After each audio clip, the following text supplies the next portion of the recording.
Drazaki Show. I'm the Trev. That's too sweet. Anyway, as we're getting geared up to get closer to the beginning of the 24-25 season, I figured I would start getting my ducks in order and start concentrating a little more on the regular season videos. Don't worry, all the projects I'm still working on, I'll still be working on them, but I might get some of the regular season videos pumped out here too. So, having said that, you know how I just did one of my top 10 bold predictions, which you can find right here? Well, this is almost like a part B, and this one isn't really going in the top 10 playlist, but it's almost like a sequel to it. 10 teams that I think are worth watching for the 24-25 season. For better, for worse, for indifferent. Just worth watching all the same, just to see how well they do or how well they don't do. And P.S. This isn't an early spoiler to my division predictions, but there might be one or two that are dead giveaways, and I'll probably point them out. But either way, I'm talking too much. Let's get on with it. Oh, P.S. If you think some of my picks are out to lunch, or what the hell am I thinking, feel free to let me know. Feel free to jump in on this if you want to. Now, I think it's almost fair to say Columbus has had a rough go of things the last 5 years. And I think it really begins here with the mass exodus, that belonged mostly with Bobrovsky, Panarin, and basically anybody they brought in from the trade deadline that had any skill that year. They left. Best coach they ever had in team history left in 2021, and they haven't found a good coach since. And then they lost Kivlenix in the same offseason. Brought in Babcock in 23, and that lasted all of a couple weeks, only to replace him with the guy that was supposed to be their assistant. Finally make that big trade that they've been rumored to have been make for the last couple months. Bring in a guy that should help boost the offense, and then have another offseason of grief in losing Goudreau. And I want to think that at some point this bad luck has to snap. I mean, it's got to be a bit of I don't want to say depressing, I want to call it more of a crutch to have all this stuff on your mind and try and be a competitive hockey team. And this is my early spoiler. They're going to have a bad year. And this is, it's my spoiler for my division predictions. I'm picking them to finish 32nd overall. Not by accident, just by circumstance. Despite, Dean Evison as new coach and Waddell as your new GM. I think it's going to be a case of let the kids develop and go from there. How long it's going to take, I don't know. No, I think it's fairly safe to say Chicago's not making the playoffs this year. They might make it next year, but this year they're definitely taking steps in the right direction, i.e. making sure Bedard doesn't get hurt again, and bringing in guys like Tyler Bertuzzi, Donato, and Maroon is not a bad step in the right direction. Not at all. That actually helps bring the toughness, especially with Bertuzzi. Just saying. Now, for Bedard, hopefully it's a productive season. Hopefully he has a healthy Taylor Hall, and hopefully he has more guys on his point that can help him get the points. But we'll wait and see on that one. I mean, there's no doubts that he could do that on his own too, but it's easier when you have teammates. Now, I'm not saying I don't believe in the Yzer plan. I know that as well as you know, the Yzer plan works. It worked in Tampa Bay, but it hasn't worked in Detroit yet. And I think Detroit is on the cusp of not a return to the dead things, but definitely not making the playoffs. And by now, the Yzer plan should have put them in the playoffs. And it's not to say that, moves weren't being made. I mean, re-signing Kane is not a bad thing. Bringing in Tarasenko, who just won another Stanley Cup, is not a bad thing. But when you have a goaltending tandem like Cam Talbot and Jack Campbell, now come on, think of that name, Jack Campbell. That's a head scratcher right there. I'm sorry, what are you thinking? So what if the Yzer plan fails this season? Does he come back next year? Or is he one of those GMs that's like, hey, it's end of the year, we need to have that talk? I mean, time will tell on that one, but it's something interesting to think about if the Yzer plan doesn't work. But again, this isn't a spoiler, and I'm not predicting them to not make the playoffs just yet. I'm still working on my division predictions, but watch what happens in Detroit.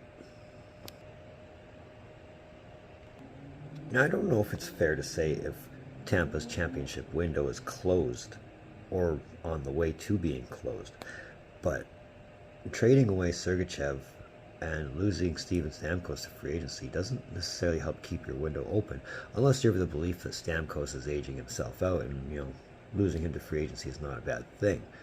But you still lost your highest point scorer in team history for nothing. And is Gensel the right piece to replace a Steven Stamkos, given Gensel only has one cup to his name that he won in Pittsburgh? I don't remember if he won a cup in Pittsburgh. I think he did, but is he really the missing piece, or is he really the right piece to fill that void? I mean, you still have your Hedmans, your Kucherovs, your Vasilevskis, and your Braden Points, but is Gensel the right fit? And again, I'm not predicting him to not make the playoffs. I'm not predicting him to make the playoffs, but I think it's interesting to see, beyond this point, what kind of direction the team goes. I'm sorry, Sabres fans. I'm not trying to pick on you when I say this, but it's been 13 years since you've made the playoffs. What's the excuse? How long are you rebuilding? Because, you've gone through enough GMs and enough coaches that it should no longer be a rebuild. You should be competitive. And it's not to say that they're not. Just look at their lines. Tuck, Peterka, Thompson. Defense is solid with Byram, Dahlin, and Power. The net's looking good. Maybe not immediately, but definitely down the line with Levi and Luukkonen. But what's the problem? What is the problem? Why is nothing really happening? You don't want to think the Sabres are the fillers for the league. Think of how many Stanley Cup champs have come out of Buffalo. Enough said. I don't know. Maybe Sabres fans enjoy not watching playoff hockey. I know if I was in a city like Buffalo and I was as hockey mad of a fan as some people on Canadian markets are, I'd be pretty upset. But that's just me. Hopefully someday the Sabres make it back to the playoffs. Hopefully. And I touched up on this on my 10 bold predictions. It'll be interesting to see what good a change makes. Again, you go from playing a 4,000 seat arena to 14,000, and there's no reason this shouldn't sell out, but it should at least pump up the players. And if it does, will the results actually look as good as they could? It's hard not to think of this team as the Arizona Coyotes because they're training us not to. So hopefully they can help shed the image a lot quicker. A lot of it comes with an identity, and when they do have the name out, I'm sure it'll be great. But for the now, let's just enjoy the fact that we don't have a team in Arizona to worry about bringing down league revenue. Seriously though, I'm excited to see the kind of result that comes out of this. Whether or not it propels them to the playoffs sooner rather than later, well, time will tell. But they're actually spending the money now and signing the players. They're actually making the calls and making the trades. They're actually getting better. It'd be scary to see what happens when they're good. Just look at their roster, man. Just look at the roster. Jason Robertson, Wyatt Johnston, come on, Johnson is going to have a blowout year, I guarantee it. Thomas Harley, he's going to be a stud on defense. Stankoven, Heinz, Heiskanen, Dumba's on the lineup. The list goes on. These are all players that I think are really going to start coming into their prime and into their own in Dallas. And it's going to be scary good to blend them with the Duchesnes, the Benns, and the Sagans. Ottinger is the goalie of the future. I don't care what anybody tells you. He's going to be a stud in a matter of time. And yeah, I did predict them to win the President's Trophy, and I'm still predicting them to win the President's Trophy. But it's my prediction. If you want to take that to Vegas, that's on you. I just think they're going to be a very good team this year. I gotta say, the last time I remember seeing Nashville actually plug talent into their roster. And it's not to say that Nashville's never had a talented team. The last time I saw Nashville plug this kind of talent in their team, that was back when they were going after the Forsbergs and the Paul Correas of the league and the Jason Arnott's. Yeah, they were building, much like they're doing now. They're really building. I mean, not only did they pick up Steven Stamkos, but they also picked up Jonathan Marchessault, which gives this team 2 Conn Smythe Trophy winners, as Ryan O'Reilly won one in St. Louis. So, is Barry Trotz a mad genius?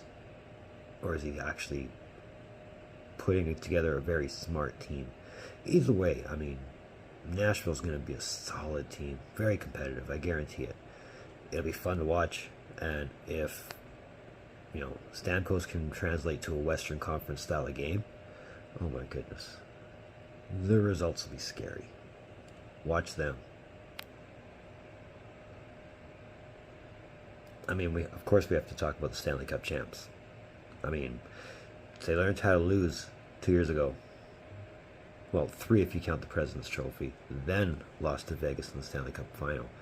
Then beat Edmonton in the Stanley Cup Final. So they learned how to win, lose, and win in the time it should take. Now they have to learn how to defend. And I think it's no hidden secret. It's not easy to defend a Stanley Cup these days. I mean, since the salary cap era has been introduced, only 2 teams have won back-to-back. I mean, LA didn't win them back-to-back. Chicago didn't win them back-to-back.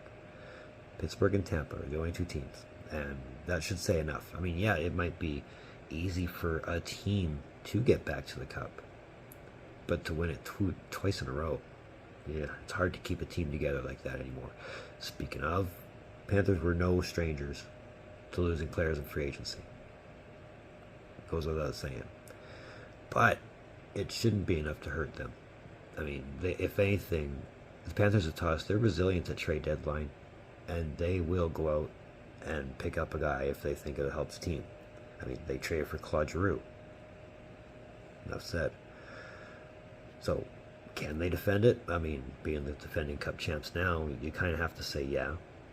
But that's further now. We'll see when the season starts either way. They got the benefit of being in the Atlantic Division. I'll say that much. What do I mean? Well, 3 of the last 6 Cup winners have come from the Atlantic Division. 3 teams that didn't win it were representatives in the Stanley Cup Finals. So, think about that one. Brief timeout for an honorable mention. And yeah, this should not be as a surprise to anybody. Well, watch the Kraken, of course. Seriously, I'm hoping we're a wildcard team at best. I'm hoping we make the playoffs again. I'm hoping Beniers and Wright play to their full potential this season. No, not their full potential, but at least their potential to this point. Hopefully Beniers bounces back from that sophomore slump. Having Bausma as coach, again, because he knows a good chunk of these guys, and for the guys he doesn't know or the guys he's meeting for the first time, I'm sure it will not be complicated. I'm hopeful. I really am. You can't have the Cup champs without the Cup finalists. And given this is the fact that we're 9 years into McDavid's career, and this is the furthest he's got, is winning the Conn Smythe Trophy, losing the Stanley Cup in 7 games. Granted, for the Oilers, the Draisaitl headache is out of the way, and maybe to the detriment of the Oilers. After the end of this season, Connor McDavid can start renegotiating his contract. So you've made Draisaitl the richest player in league history at this point, the 2nd richest in league history. What kind of number do you throw at McDavid? I mean, you shouldn't be surprised if you just throw the guy a blank check, say, fill in the numbers, give him whatever he wants. But all that aside, I think the goal at Edmonton is you got to end that 31-year drought. 1990 was a long time. Did I say 31? Do my math right. 33 years is a long time. And, being a guy who lives in Edmonton, watching all these Oilers fans, it's like, yeah, they kind of want it, but can the Oilers get it? It's been this long. McDavid should have at least had 2 by now, right? maybe when they actually get the right pieces in place, it might actually work to the team's benefit, but till then, we're stuck with what we got, right? But will the Oilers losing the Cup in 7 games be enough to get them back to the Cup finals and maybe actually win it? I'm not saying the Oilers are going to the Cup. I'm not even saying a Canadian team is making the Cup, but if the Oilers are going to start winning, they might want to stand up. Just saying. So yeah, feel free to give me your thoughts. Let me know what you think. Another one of them Trev's hockey shows. I want to thank you for tuning in. Don't think I don't appreciate the gesture, especially if you've tuned in to this point. And if you have tuned in to this point, I do appreciate the fact that you're here. Feel free to give me a thumbs up. Let me know you were here. If you like what I'm just throwing down, even if you just want to say, hey, I'm down for the thumbs up, so let's hit it up. That red button that says subscribe all over it, come on, you know you want to. We've gotten 6 in the last 2 days. So we're on a roll. To everybody who has come along, thank you very much. I do appreciate your support and the fact that you want to subscribe to this channel. It makes me happy. Having said that, let's make our way to 500. It'll make you feel good. It'll make me feel good. It'll make my algorithm feel even better. If you want to follow my Facebook page, the link's in the description below. Let's move forward as far as the regular season is concerned. Well, be on the lookout for my division predictions. I know I keep mentioning them. Trust me, they're being well written. They're being well thought out right now. So they're coming soon. But either way, in the meantime, and in between time, be on the lookout for more videos from Trev. Later.